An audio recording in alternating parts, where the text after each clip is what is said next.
पार्वती और अमरावती के नाम से पुकारा गया। उज्जैन जो मनुष्य को मोक्ष प्रदान करने वाली 7 नगरियों में से एक है। उज्जैन जहां 84 महादेव का आशीर्वाद प्राप्त है। उज्जैन जिस पर सदा ही कृपा रहती है महाकाल की। यहाँ सतत क्षिप्रा नदी की निर्मल धारा बहती है। डमरू के नाद से जीवन को ऊर्जा मिलती है।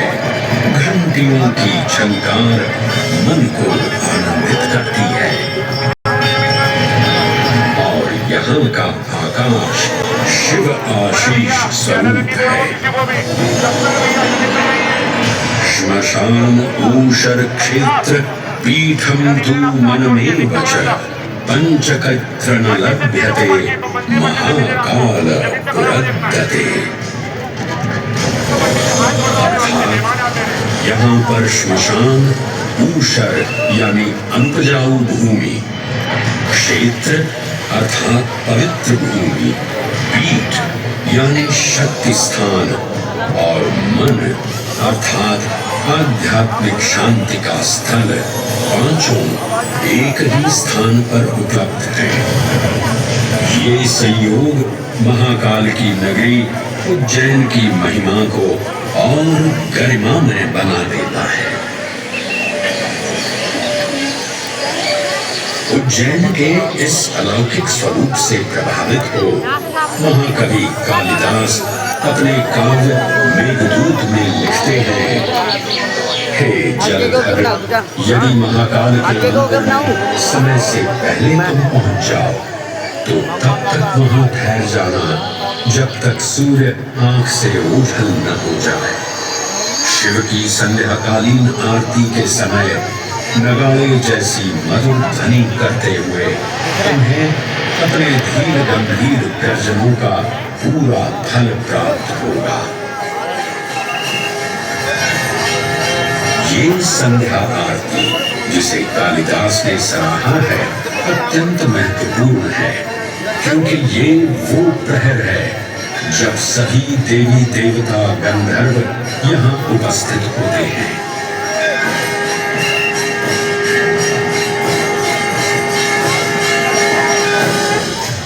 उज्जैन की महिमा अद्वितीय है। सतयुग, त्रेता युग, द्वापर युग और कलयुग, हर युग में इसका अप्रतिम महत्व रहा है। इस यात्रा में सबसे पहले आपको सतयुग के उस कालखंड में ले चलता हूँ जहाँ देव और दानव एकत्रित हैं समुद्र मंथन करने के लिए। मन की आंखों से कल्पना कीजिए, भगवान विष्णु ने कूर्म का रूप ले मंदरांचल पर्वत को अपनी पीठ पर उठा रखा है। सागर से विकराल लहरें उठ रही हैं, मेघ भयानक गर्जना कर रहे हैं। देव और दानव वासुकी सर्प को नेति बना और मंदार पर्वत को मथनी बना सागर को मथ रहे हैं कि तभी जल का पाप कालकूट विष निकलता है और पूरी सृष्टि को अपने ताप से झुलसाने लगता है। इस भयावह स्थिति ने देवताओं और असुरों के बीच हाहाकार मचा दिया। ये कैसा अनर्थ है? लक्ष्य था अमृतत्व का, पर अब मृत्यु की विकराल छवि हमारी आंखों के समक्ष मंडरा रही है।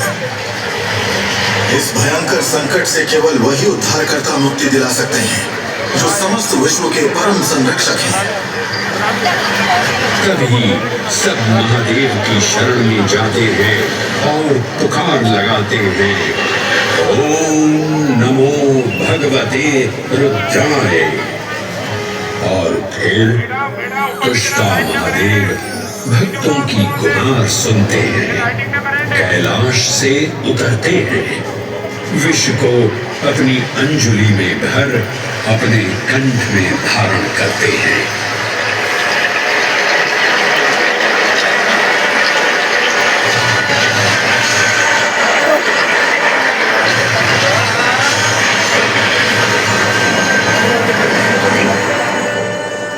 अंततो गत्वा सागर मंथन से अमृत कलश प्रकट होता है। जैसे ही अमृत प्रकट हुआ, दानवों ने इसे केवल अपने आधिपत्य में लेने की आकांक्षा प्रकट की और संघर्ष छिड़ गया। आज यदि हम इस अमृत को प्राप्त कर सकें, तो हम देवताओं पर हमेशा के लिए प्रभुत्व स्थापित कर पाएंगे। अमृत अपात्र हाथों में ना जा पाए, क्योंकि ये अपनी शक्ति का असीम दुरुपयोग करेंगे। इस अराजकता के परिणाम स्वरूप अमृत की कुछ बूंदें छलकी और पृथ्वी तक पहुंच गई।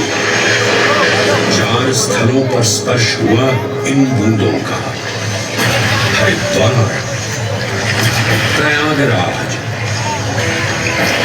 नासिक और उज्जैन। अमृत की इन्हीं बूंदों के कारण उज्जैन में हर 12 वर्ष पर कुंभ सिंहस्थ मेले का आयोजन होता है। भगवान शिव की लीला देखिए, लोक कल्याण के लिए स्वयं विषपान किया और अपनी नगरी पर अमृत वर्षा करवाई। अमृत की पावन बूंदों से अभिसिंचित ये दिव्य उज्जैन भूमि रामायण के पृष्ठों में भी सम्मिलित हुई। सतयुग के बाद त्रेता युग में माता सीता की खोज में वानर सेना का यहाँ आगमन हुआ।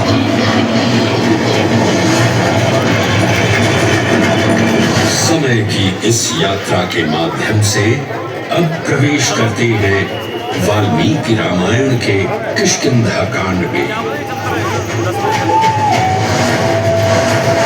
जब वानर राजा सुग्रीव अपने यूथपतियों से सभी प्रमुख स्थानों पर जाने के लिए कहते हैं और उन्हें अवंती नगर यानी उज्जैन जाने का आदेश भी देते हैं।